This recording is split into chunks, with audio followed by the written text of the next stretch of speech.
Archaeological discoveries don't come with a manual or a handy guide explaining exactly what they were and who used them. Because of that, even the world's best experts are sometimes at a loss to explain the form or function of some of the stranger objects that are dug out of the ground or found lying around in unexpected places. Our ancient ancestors were clearly wonderful architects, builders, and inventors, but we don't have a perfect understanding of why or how they did some of the things they did. Here are some fine examples of baffling discoveries from the distant past. The Hadrians Helmet was named after the place it was found in the year 2000, an archaeological dig site close to Hadrian in the English country of Leicestershire. The ornately decorated headwear, crafted from iron, is a Roman cavalry parade helmet and would once have been coated in silver with some gold leaf accessories to top it off. The team of experts who had since scoured the area and concluded that it was once a large Iron Age shrine. After almost a decade of careful conservation and restoration, it's now on display to the public at the British Museum. When it was found, it was smashed into pieces and had rusted and corroded. But you'd never know that from looking at it now. Given the complexity of the design, it's probable that it was used in ceremonies and displays more than it was used in battle. But it's equally possible that it was taken and used by an ancient Briton who fought alongside Roman forces during the Roman conquest of Britain. In other words, it might have belonged to a trader. Our next discovery comes from Germany, where a 19-year-old intern called Nico Kalman worked on one of his first ever archaeological digs, made the find of a lifetime. He was part of a team exploring ancient burial ground in the west of the country at a site called Hadrian am See. 2,000 years ago, it was a Roman military camp, and one of the soldiers who was stationed there went to his grave with a magnificent silver dagger for Nico to find all these years later. It was still in its sheath when it came out of the ground, but it was so corroded and rusty that it looked a little bit like a chicken tender, albeit not one that you'd ever want to eat. It took many months for a team of experts to treat and restore the weapon, but when they did, it was a sight to behold. The perfectly preserved sheath is decorated with gemstones, and the weapon is still completely intact. Many other Roman weapons have been found at the site, but none of them were in such good condition as this. Bettina Tremmel, the senior archaeologist working on the dig, says discoveries like this almost never happen, and when they do, they're considered to be near miracles. It might look a little bit like a wine cork to the untrained eye, but this ancient limestone carving served a far more noble purpose. The inch-long cylinder is around 4,000 years old and is actually a stamp that would have worked by being dipped in an ink-like substance and then rolled across parchment, leaves, or surfaces to create an image of animals playing together with a human figure at their center. The stamp has been named the Verdar, taken from a word from the ancient world that means guardian, and was found in Iran several years ago. Now, so many thousands of years after it was created by a skilled craftsman, it's going to have a new purpose. The image contained on the stamp has become the symbol of Iran's Department of Environment, based on the fact that the human in the image appears to have a friendly, caring attitude toward lions, leopards, and other creatures around him. It challenges the idea that all of our ancient ancestors were hunters and viewed animals as little more than a source of food. The tale of the Tuskolsky Princess is one that's wrapped in so much mystery that it's become a myth, and finding any precise details about it is difficult. Here's what we can tell you about it.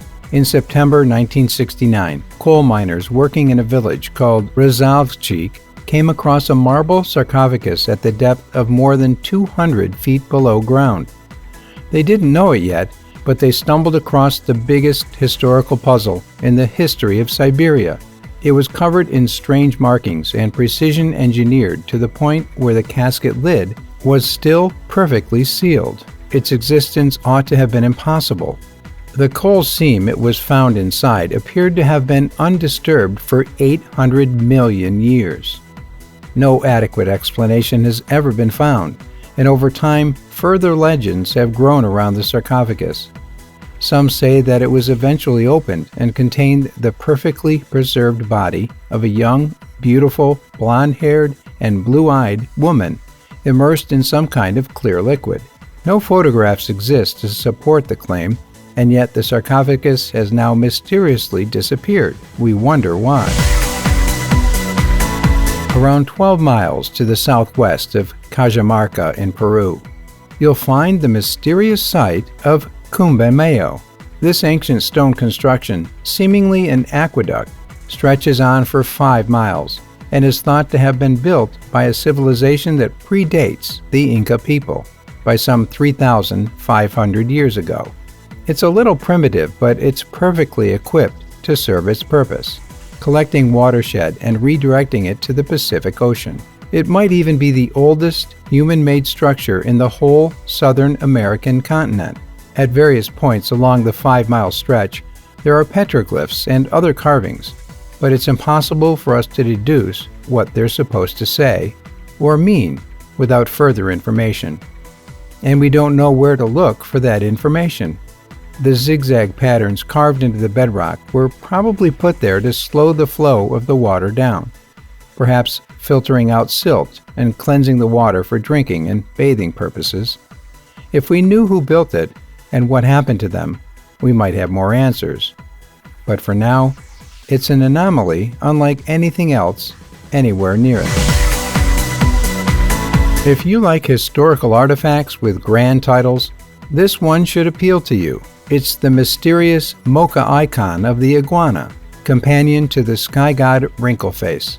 It's quite a lengthy name, but then iguana was a very important symbol in the myths and legends of the Mocha people.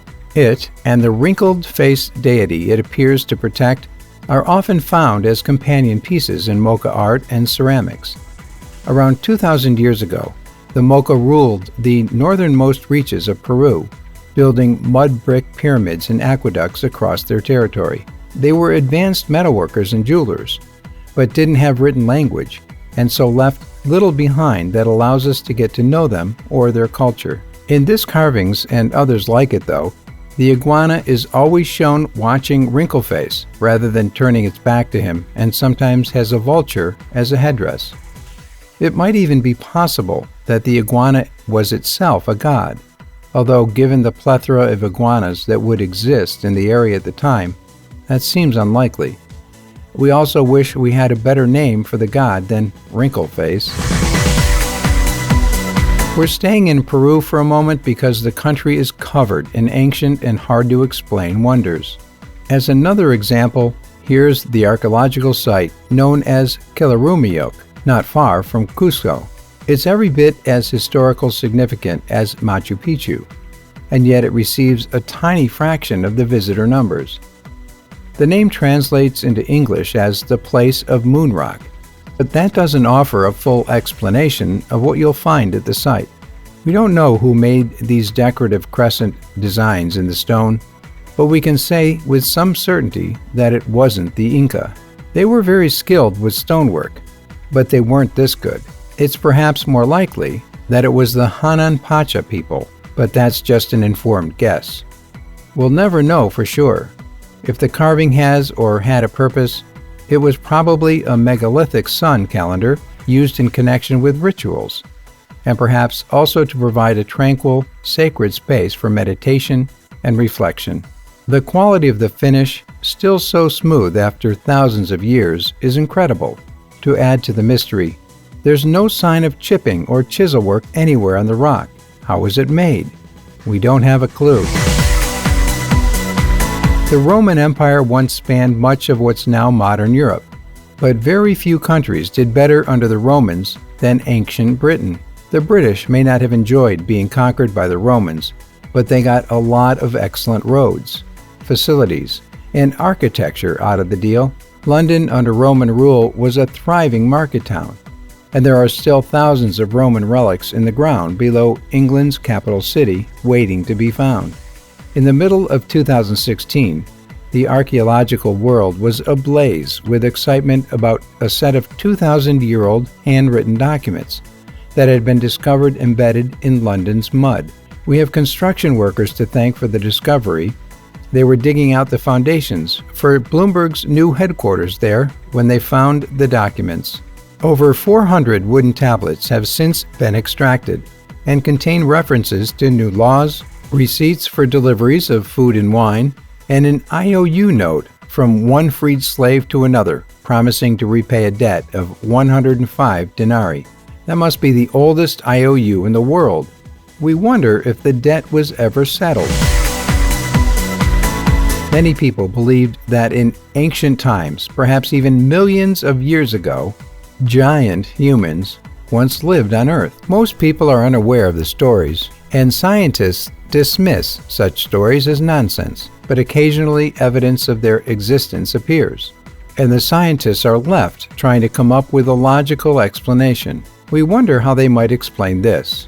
This is Michael Tellinger, stood next to a gigantic human footprint embedded in granite in Swaziland.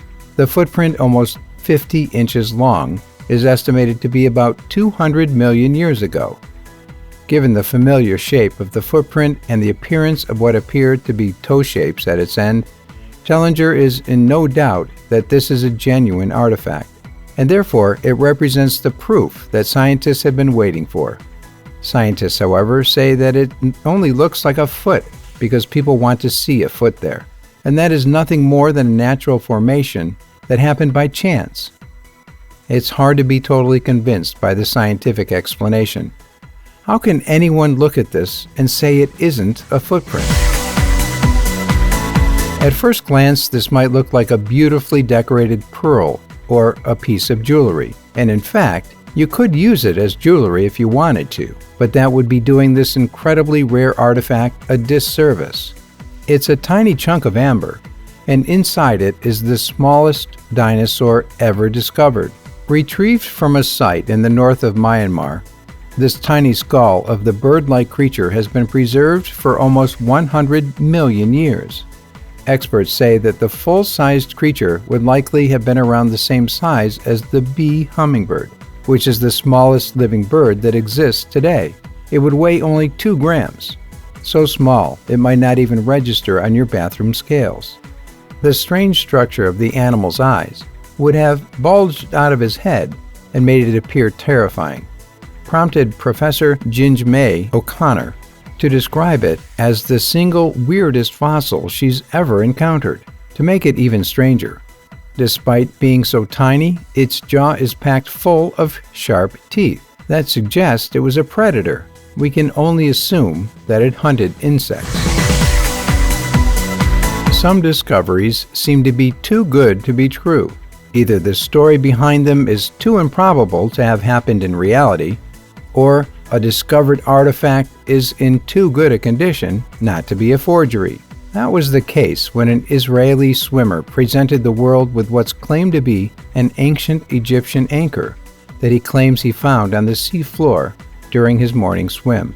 It's perfectly preserved, and its whole surface is etched with authentic-looking hieroglyphs. But several Egyptologists have accused him of faking his find. He has supporters, though, including Shirley Ben-Dor Evian of the Israel Museum, who says that it's a genuine 3,400-year-old artifact. Anchors like this are believed to have been in common use on Egyptian ships during the Bronze Age, and the hole at the top used to secure a rope and thereby hold the ship in place. Very few are ever found, though, and certainly never in such immaculate condition. If this truly is the real thing, why is it so clean and whole when every other anchor has long since crumbled or cracked?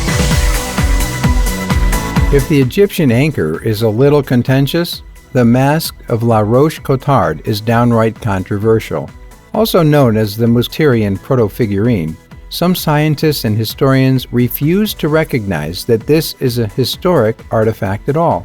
If it's real, it's a priceless piece of Neanderthal art that was crafted around 33,000 years ago and then left at the entrance of Larochetard cave on the banks of the Loire River in France, until it was finally discovered in 1975. To its supporters, the flint has been deliberately shaped to resemble the upper part of a humanoid face, with a bone that's been forced through a hole in the stone's surface designed to represent eyes. Detractors say that seeing a face in the rock is just wishful thinking, and although they agree that the placement of the bones means that the object was created deliberately, it was likely to have had a purpose that was practical rather than decorative.